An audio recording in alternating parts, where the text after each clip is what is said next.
Stand by. And WATD's political blind continues. Now, back to Studio V. Here's your spoke. That's right. We are back in Studio V. I'm your moderator, Christine James. The race is for Pembroke Select Board. We have the incumbent in here, Steve Ciciotti, his challenger, Sean Keegan. Right before we went to break, ask you a few questions. Of course, I always reserve the right to ask questions, and I do. Affordable housing is an issue in every town. How to accomplish it, how to keep people happy here. Most of the talk in Pembroke seems to revolve around several 40Bs with a lot of local opposition. What's a realistic plan for any affordable housing in Pembroke? Sean? So we've already got plans moving forward with that. We have some affordable housing going into the center. Also going to have a tavern there, I believe. But that'll help revitalize the center. It'll also help us get up to the required amount by the state of affordable housing. As far as the opposition to it, I just think that we need to have a forum, get the town together. I think there's some misinformation out there. I don't think people understand what's being done and why it's being done, and that's why there's opposition. But if we had a forum, we got the information out there, heard what people had to say, I think that people would understand that Pembroke's moving in the direction they need to make this make the requirements that the state wants for us. Okay, same question, Steve. So with regards to 40B developments, we're just under the 10% minimum affordable housing requirement.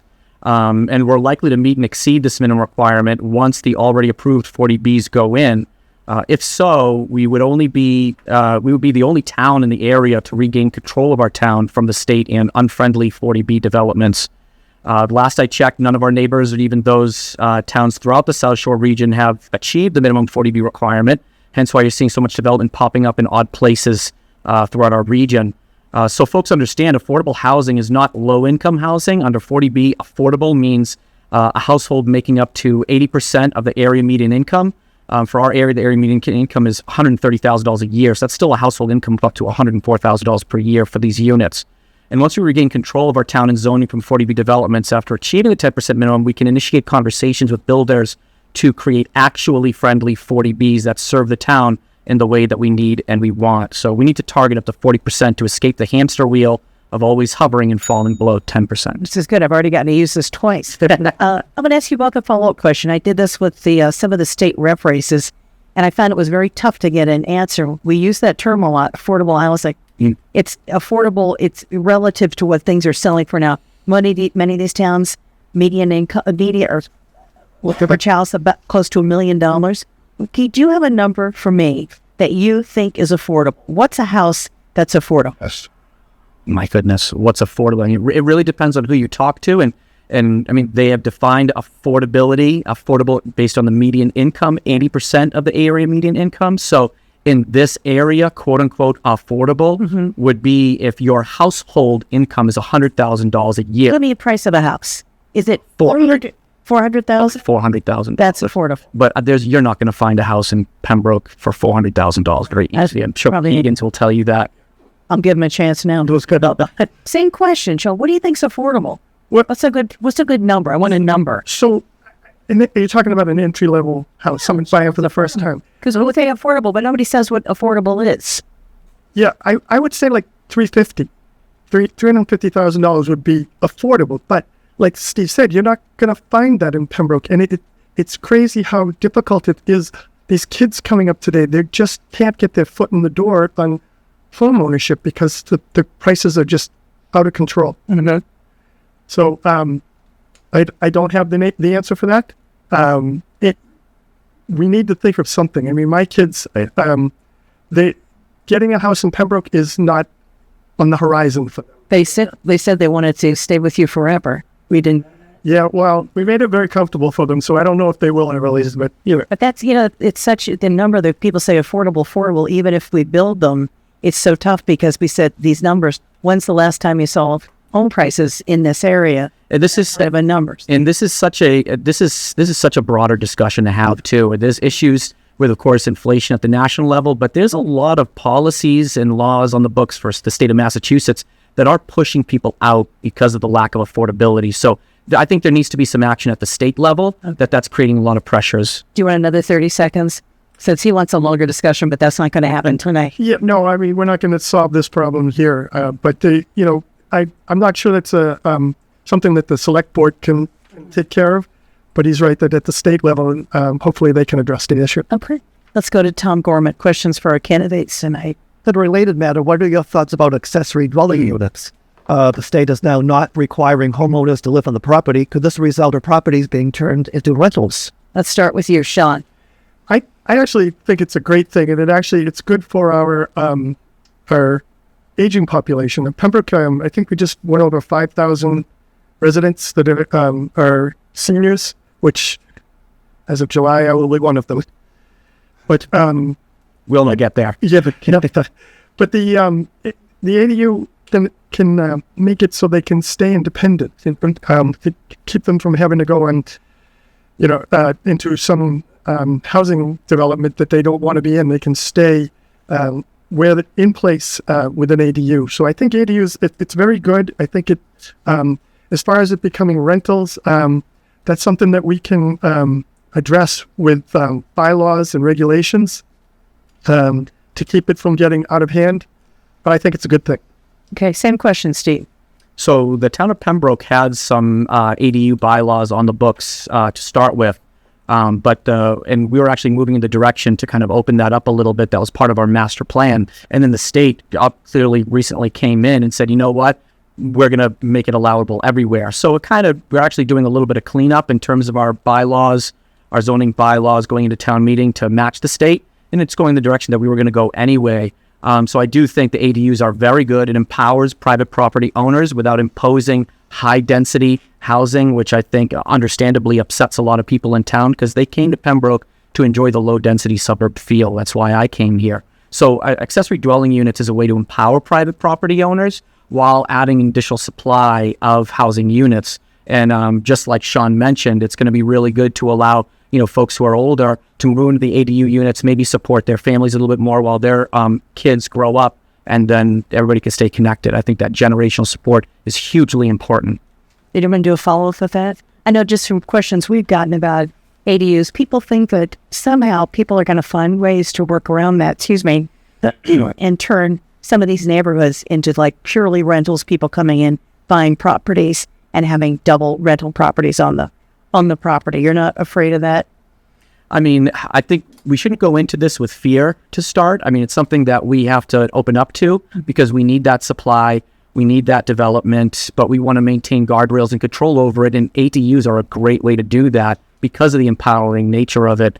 That if that's something ends up happening, becomes a problem, we can adjust our bylaws, and the state allows a framework for us to work within in order to do that. So we can respond. What about you, Shelley? You worried about that? Them coming in and somehow getting whole neighborhoods where maybe a couple of investors even come in and buy houses and put ADUs up so they've got like their own little block of rentals. Were you worried about that? So whenever you have something like this, you're always going to find people that are going to try to work around the rules and try to use it for the purposes that it wasn't intended. But I think with the planning board and the select board and the town manager keeping an eye on it, we can keep ahead of that and make sure that if they find a loophole, that we close it. Okay. Good. Art Egerton. Yeah. Can you name an item in the town budget that could be considered wasteful spending, and what could you do to take care of that? Let's start with you, Sean.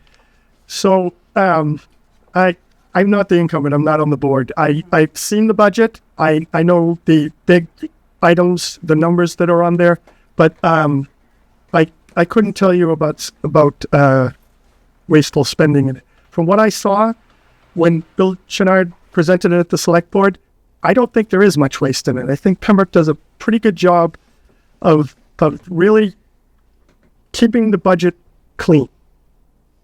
Kevin.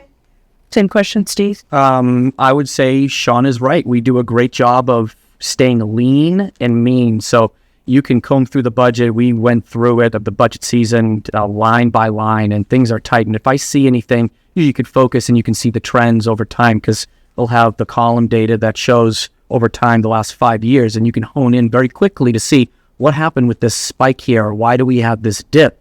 let's explain that, let's talk about it. But for the most part, we've been able to control, especially in the face of inflation, a lot of our expenses. And I'm very proud of the fact that in spite of the inflation, with the way the select board and the town manager has managed our priorities, put our needs ahead of our wants, especially, that we're still in the bottom 40% of median tax bills of the surrounding 22 towns. So the town of Pembroke, we have a lot of amenities for the amount of spending that we do, and we're lean and mean. The schools are lean and mean, and the schools are in the top quartile of MCAS scores while being in the bottom quartile of per pupil spending. So it's very impressive, I think, what we accomplish. And were you next? Okay, Tom Gorman, questions for the candidates. What are your thoughts about the public safety building and the substation? Let's start with you, Steve. Yeah, public safety building is something that was, just like the community center was identified quarter century ago on the old master plan. And it was something where the can was kicked down the road over and over and over again. People didn't want to spend money, understandably, because, you want to save as much as you can. But these were things that were genuinely needed. Community center got done on time and under budget. Public safety building is coming now too. And it's looking like we're going to be within budget. In terms of, we actually also, we're going through the bid process right now, and we're looking like we're going to be in a very strong position as a town because there's a lot of bidders who are interested. So that's very good in this environment. I'm very excited to get this public safety building done. It's going to accommodate our needs now and growing in the future. And things will actually be up to code too, because the current police and fire station, they're not even remotely up to code. They don't serve our needs, and they've been needed to be replaced they were identified 25 years ago. They were built 50, 60 years ago. Same question, Sean. Yeah, I'm excited about it. As you said, the buildings are woefully inadequate right now. I believe the fire station, if they go out and deal with a hazardous situation, they have to walk through the whole building to get to the place where they clean off. I mean, it's just not good. It wasn't expected to last this long. It wasn't set up to last this long. It was built so long ago. This new building is going to be, state of the art. It's going to have the two fire and police together. It's really going to be a good thing for the town. You think, Art Everton, questions for our candidates here tonight? Yes, I believe there's a question on the ballot coming up, or a question at town meeting about vocational education. What are your thoughts about whether we should have it or we shouldn't have it? See? Vocational, the VOTEC question has been something that I've dug deep on for years now. I've been involved in this issue, and I would say in the beginning, I was extremely skeptical about the cost, especially with the kind of cost the town is dealing with as it is. But it's funny, Melissa Cooley's around every corner if you're not careful, but she's really been driving this issue, and understandably so, because kids have not had access to VOTEC and VOTEC education. And one way or the other, we need to get it to them. So right now, South Shore VOTEC is really the only option in the region. And my skepticism was from the cost and from the idea of we need to explore all of our options. And the vocational steering committee, of which folks from the select board, school committee, Melissa Hooley and folks were on, really looked at all the options. And they saw that the other options are more expensive or don't accommodate our needs. South Shore VOTEC is the only option. It's going to be a big cost if we do it. It's going to be a big cost if we don't do it, because kids won't have that option. And I would be very comfortable with it going to the voters and the voters deciding what they want to do. That needle has moved for me, for sure. Okay, same question, Sean. I'm all for the VOTEC. I have two kids who college wasn't their thing. They're extremely intelligent, but they just don't like the college route. One of them is a welder now. I had my porch built by the Silver Lake VOTEC when Pembroke was still part of it. I think it's a very good thing. It's good for the kids' future. It's good for Pembroke's future. It is expensive. They're saying about $450 a year, for 30 years for the average household of $600,000.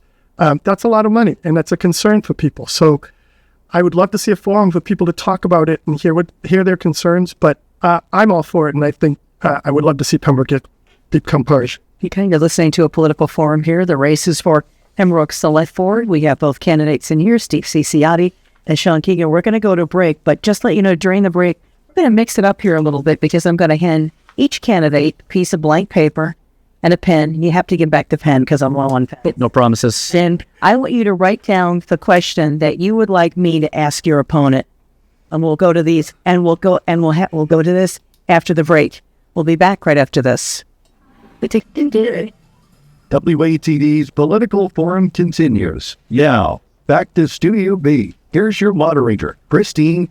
Yes, this is a very exciting forum. They're still writing their questions down that we went to right before break for their opponent. But while they're writing them, I'm going to say while they're writing them, I'm not even going to look at them. I'm going to ask you another question, then you can finish his up. Now, Plymouth recently passed a plan to opt out of an exception to the state's gun laws and allow guns in public buildings. Do you think, and then this went back and forth a few times, and they're actually going to not allow that now, but do you think a plan like this is right for Pembroke? Sean? I don't. I don't see why we need to have guns in public buildings. Listen, I'm all for the Second Amendment. I have my license to carry. I'm 28 years military. I like to go shoot recreationally. I don't see a point in having guns in public buildings. It's just a ticking time bomb that we don't need to deal with. Recreationally, you want to carry them, great. Public buildings, I don't see a need for it. Okay. What do you think about that, Steve? I have my license to carry as well. I've had it for a few years now. That said, this is something that seems a little controversial. I don't have any strong feelings on this issue. I'm not going to say that no guns should be allowed in public buildings because we have a Second Amendment right in public spaces. And as long as people are working within the framework of the law that exists, then I don't have an issue with that. Gun owners, law-abiding gun owners tend to actually be more law-abiding than the average citizen who doesn't have a license to carry.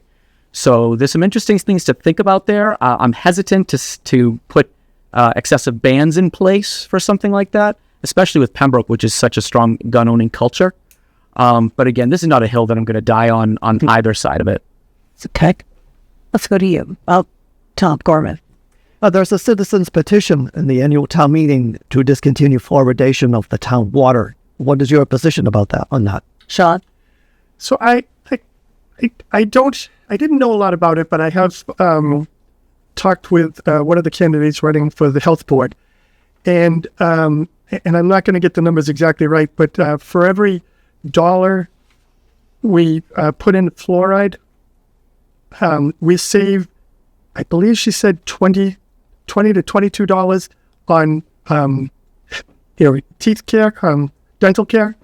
So as long as it's kept within the limits that are set by the Health and Human Services, I think it's good to be in there. Okay. Same question, Steve. So this is something where initially when I first heard it, I was like, oh God, no. I mean, everybody adds fluoride to their water, etc. And this is another issue that is not a hill to die on for me. I think that this is something where the town really should decide this. But I was very surprised to find that the vast majority of towns in our area don't add fluoride to their water. Plymouth doesn't, Brockton doesn't, almost all the towns in our area don't. I think Duxbury does, and that's pretty much it. So that was surprising to hear. And in terms of the data, I know that there's some claims by the candidate running for Board of Health there, but there's some interesting data on both sides of this. And I've been surprised by the amount of states that are starting to look into banning fluoride in the water. And there's some studies that show some negative effects. It's one thing for teeth care to have fluoride topically applied to your teeth, but to be ingesting it and putting it into your system, I think there's some interesting data to look at. I'm not convinced yet.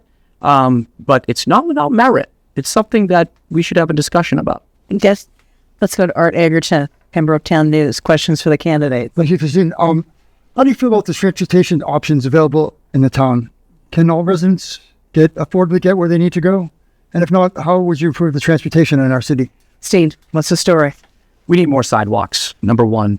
We have been adding more sidewalks, which is good. That's part of our master plan. I was on the master plan collaboration committee, which took a year to develop. I was the vice chair of that. And it's a beautiful document. If you go to pembroke-ma.gov and go to the Discover Pembroke section, you can see the Pembroke Master Plan. And there's a number of things we identified. There are a lot of things that we're talking about tonight. But adding more sidewalks is going to be huge to make it more walkable.